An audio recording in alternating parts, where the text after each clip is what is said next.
Good morning everybody, my name is Aryan. आज हम पढ़ेंगे सेल थ्योरी, जो कोशिका चैप्टर में है। सेल थ्योरी, हम सेल थ्योरी की बात करते हैं तो सबसे पहला नाम जो आता है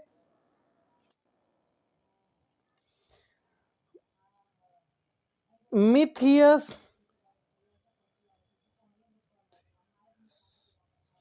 स्लाइडेन।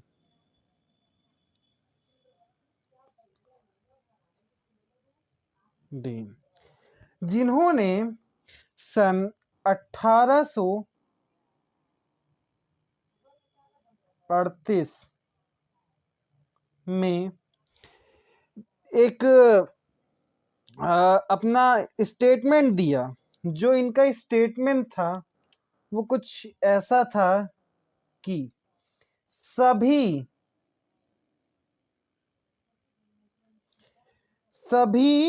जीव कोशिका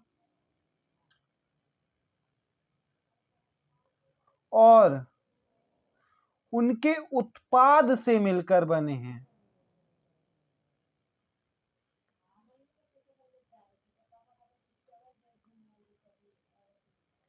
मिलकर बने हैं।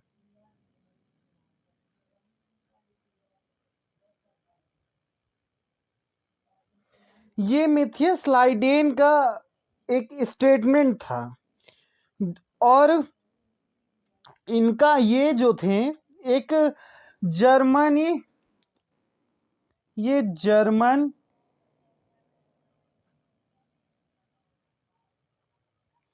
बॉटनिस्ट थे।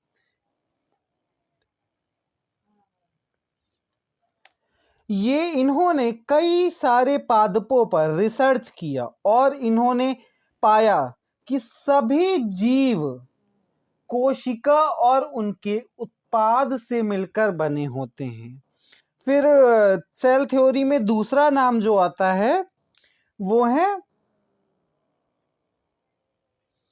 स्वान।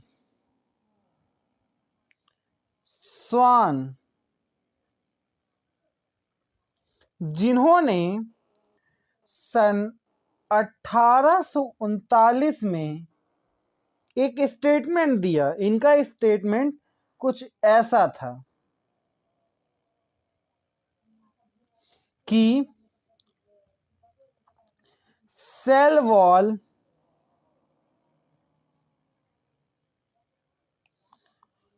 वॉल यूनिक फीचर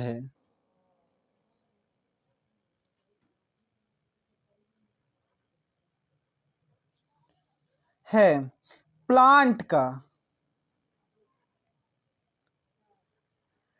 लेकिन इन्होंने प्लांट के बारे में तो इतनी अच्छी बात कही, लेकिन ये असल में जो थे ये एक जूलॉजिस्ट थे। ये आपको मालूम होना चाहिए।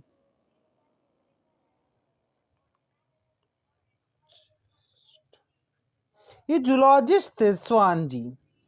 और फिर इनके बाद इन लोगों ने अपना अपना स्टेटमेंट दिया, लेकिन अभी भी कुछ कमियां थी। साइंटिस्टों ने सवाल उठाया कि जब सभी जीव कोशिका और उनके उत्पाद से मिलकर बने होते हैं, ये भी सही है। सेल वॉल हो यूनिक फीचर है प्लांट का, लेकिन जो पुरानी नई कोशिकाएं बनती हैं ये कहाँ से बन जाती हैं, ये कैसे बनती हैं? तो इसी के साइंटिस्ट आए रोडोल्फ विर्जू, जिन्होंने इस समस्या का समाधान लाया और इन्होंने एक स्टेटमेंट दिया कि ओमनी ओमिन्स सेलुला ई सेलुला ओमनिस सेलुला ई सेलुला। ये बहुत महत्वपूर्ण स्टेटमेंट है। तो इन्होंने सन 1855 में स्टेटमेंट दिया ओमनिस सेलुला ई सेलुला। मतलब यह है कि हर पुरानी कोशिका कोशिका एक नई कोशिका का निर्माण करती है। मतलब यह है कि प्रत्येक कोशिका जो नई बनती है वह एक पुरानी कोशिका से बनती है। और यह कैसे बनता है ये आगे हम जानेंगे, लेकिन अभी के लिए आपको एक छोटा सा बताते हैं। एक कोशिका है, वह दो नई कोशिकाओं को बना देती है अगर उनमें माइटोसिस होता है। तो ये डिवीजन के द्वारा नई कोशिका का निर्माण होता है। तो आपने पढ़ा, मिथियस लाइडेन ने कहा सभी जीव कोशिका और उनके उत्पाद से मिलकर बने हैं, जो जर्मन बॉटनिस्ट थे। 1838 में कहा। फिर स्वान जी ने कहा 1839 में कि सेल वॉल यूनिक फीचर है प्लांट सेल का। फिर रोडोल्फ विर्जू जी आए 1855 में, कहते हैं ओमनिस सेलुला ई सेलुला, मतलब कि हर पुरानी कोशिका एक नई कोशिका का निर्माण करती है। अब इस पूरे साइंटिस्टों ने अपना अपना स्टेटमेंट दिया। उसके बाद सभी का निष्कर्ष निकाला गया।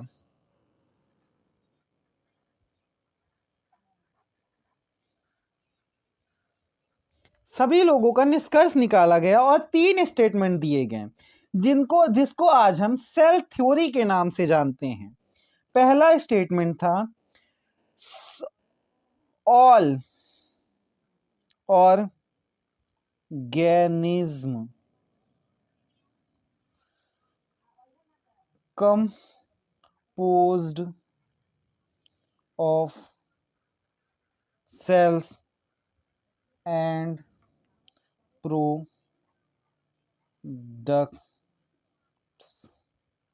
मतलब कि मैंने जैसे स्वान जी का था उसी को बस डिट्टो कॉपी कर दिए इस वाले स्टेटमेंट में।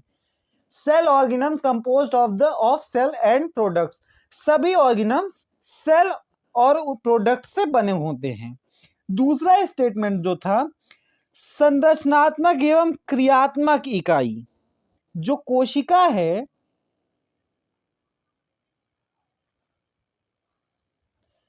जीवों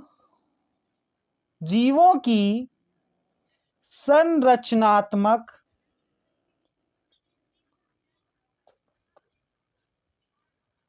एवं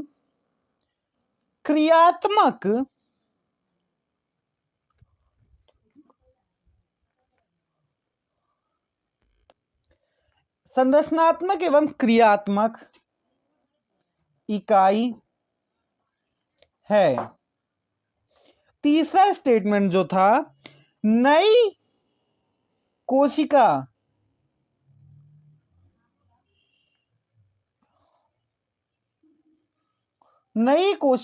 का निर्माण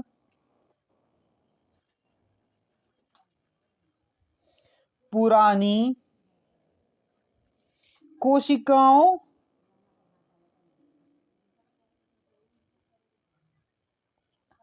से होता है।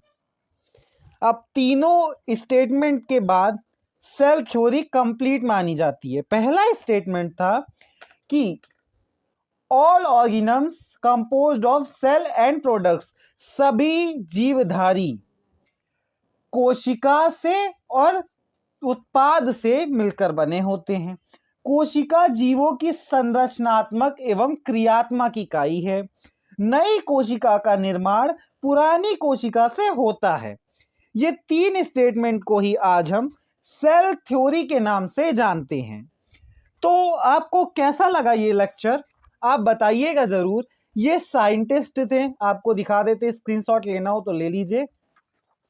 और ये पूरी थ्योरी दी गई है इन लोगों के स्टेटमेंट के देने के बाद एनालिसिस करके। ये 3 स्टेटमेंट दिए गए जिनको सेल थ्योरी कहा जाता है। तो अभी के लिए हम इस लेक्चर को समाप्त करते हैं। आप बताइएगा ज़रूर आपको कैसा लगा ये लेक्चर और आप किस टॉपिक पे वीडियो बनवाना चाहते हैं, इसे भी ज़रूर कमेंट में बताइएगा। Thank you for watching video.